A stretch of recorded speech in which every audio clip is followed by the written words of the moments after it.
Welcome, everyone. Today, I want to begin a journey that's been on my heart for a long time. It's a journey that's become a book and a philosophy and ultimately, I hope, a movement within Freemasonry. It's called the Extraordinary Lodge.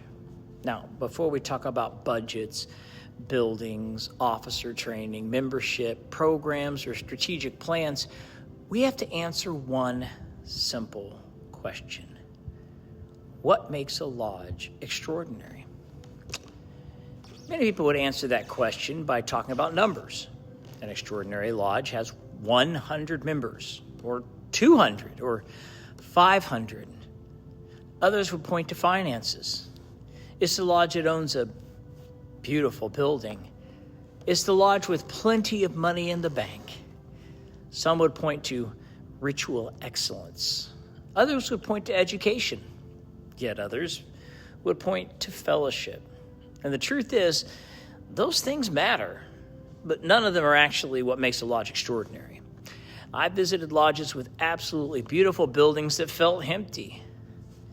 I visited tiny lodges meeting in old country buildings where the spirit of Masonry seemed alive in every single handshake.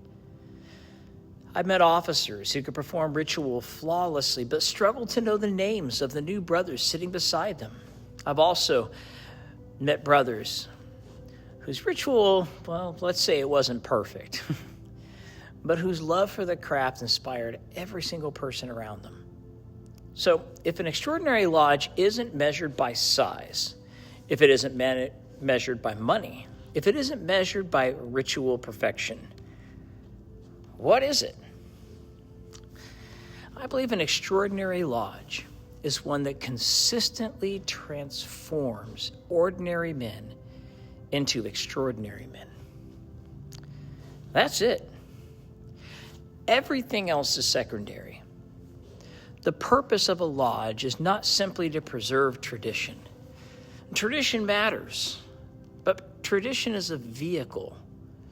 The destination is not tradition, it's transformation. And the purpose isn't simply to confer degrees. The purpose isn't simply to pay bills. The purpose isn't simply to survive another year. Our purpose is to build men. Everything we do should serve that purpose. Every committee, every dinner, every degree, every educational presentation, every fundraiser, every conversation before and after lodge, every decision should ask one question. Will this help build better men? If the answer is yes, we're moving the right direction. If the answer is no, then perhaps we're simply staying busy. I think many confuse activity with progress. A calendar can be completely full while accomplishing very little. You can have fish fries every single month, pancake breakfasts, fundraisers, business meetings, endless committee reports, and still never truly change anyone's life. Activity is easy. Transformation is difficult. Transformation requires intention. It requires vision. It requires culture. Now, that's a word we'll come back to again and again throughout the series. Culture. Every lodge has one. Whether it's intentional or whether it's accidental, some cultures encourage curiosity. Some discourage questions. Some celebrate leadership. Some criticize anyone who tries something new. Some make visitors feel like family within 5 minutes. Others make them feel like outsiders for 5 years. Culture determines everything. It's the invisible architecture of a lodge. You can't always see it, but you can certainly feel it. Walk into any extraordinary lodge and you'll know you're there. The brothers greet each other very warmly. The candidates are excited. The officers are prepared. The ritual has meaning because the men understand why they're doing it. The education isn't just information, it's transformation. The meals aren't just food, they're fellowship. The building isn't just bricks, it's a home. The Extraordinary Lodge isn't built by accident. It's built one decision at a time, one conversation at a time, one new Mason at a time, one act of service at a time, one generation at a time. It's built by leaders who understand that they aren't simply managing a lodge, they're shaping a culture.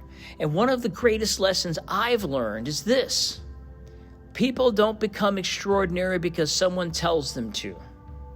They become extraordinary because they're surrounded by other extraordinary people. Character is contagious. Enthusiasm is contagious. Excellence is contagious. Vision is contagious. Brotherhood is very contagious. And that's why culture matters so much. Culture quietly teaches people what is normal. If it's normal to arrive late, people will arrive late. If it's normal to complain, people complain. If it's normal for younger brothers to be mentored by older brothers, people mentor. If it's normal to read, people read. If it's normal to serve, people serve. Eventually, no one has to tell anyone what to do. The culture does it for them. That's what we're really building. Not programs, not committees, not buildings. We're building a way of life. Now, I want to make something very clear. This philosophy isn't about creating perfect lodges. There are no perfect lodges because there are no perfect Masons. Every lodge has challenges. Every lodge has difficult personalities. Every lodge has seasons of growth and seasons of decline. Being extraordinary doesn't mean never struggling. It means never stopping the work. An extraordinary lodge is humble enough to ask difficult questions, like where are we succeeding? Where are we drifting? Who are we becoming? Who are we failing to reach? How can we better serve our brothers? How can we better serve our community? How can we leave this lodge better than how we found it? These are extraordinary questions, and extraordinary questions lead to extraordinary lodges. Over the coming weeks, we're going to explore this philosophy in depth. We'll talk about vision. We'll talk about culture. We'll talk about leadership, mentorship, the physical space of the lodge, officer development, education, community engagement, financial stewardship, and perhaps most importantly, we'll ask every one of those things contributes to building better men, because that's the goal. Not simply a successful lodge, not simply a busy lodge, not even simply a respected lodge. Our goal is to create a lodge where a man walks through the west gate, one person, and years later walks back out into the world, transformed, more thoughtful, more compassionate, more disciplined, more courageous, more useful to his family and his community, more useful to humanity, and ultimately more balanced. If we accomplish that, we have fulfilled the promise of Freemasonry. Everything else is simply a tool towards that end. So I'll leave with one final question. Imagine somebody walked into your lodge for the very first time, without reading your bylaws, without hearing your history, without knowing your membership numbers. Would they immediately sense that they had entered an extraordinary lodge? Not because of the building, not because of the ritual, but because of the men. Because in the end, that's what every lodge truly is. Not a building, not a charter, not an institution, a brotherhood of men committed to helping one another become more than they ever could become alone. Thank you for joining me on this first step of the journey. Until next time, remember, an extraordinary lodge isn't found, it's built, one brother at a time.